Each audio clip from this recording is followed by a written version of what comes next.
Дератизацијата е збир на мерки и постапки кои се спроведуваат да се намалат штетниците.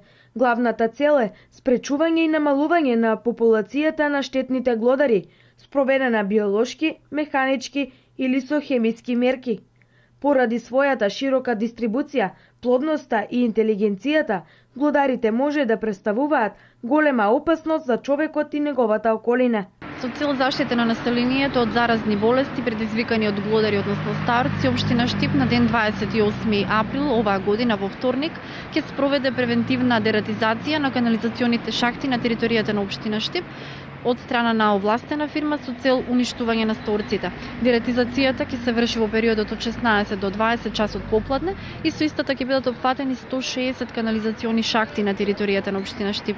Третирањето ќе се изведува со препаратот Бромахем, а во случај на неповолни временски услови дератизацијата ќе биде одложена за следниот поволен ден. И покрај големиот труд, жителите на селските подрачја се почесто се справуваат со штети предизвикани од глодари. Глувци има секаде. По игралишто да поминеш на метро и две глушест. По нивите дека са ечмените, осадките под јами или нешто. Секаде глувци има.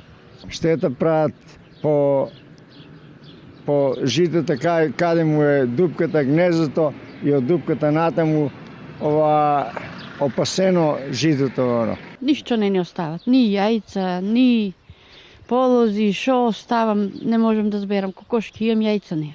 Спас од ваквите штетници, жителите гледаат помош од страна на општината. Спас од тоа од државата, од ветеринарната станица, да има некој препарат, отров, да дават, да ставаме на подупките дека са и тоа може по факови да става на лепче нешто, но на 21 и 22 март екипи од комуналното јавно претпријатие и Центарот за јавно здравје Кочани извршија вонредна дератизација во која беше опфатена канализацијска мрежа со акцент на ризичните места каде што постои можност од присуство на глодари. Општина Чешиново Облешево по престојните поплави извршија дератизација на критичните места на кое можна појава на глодари.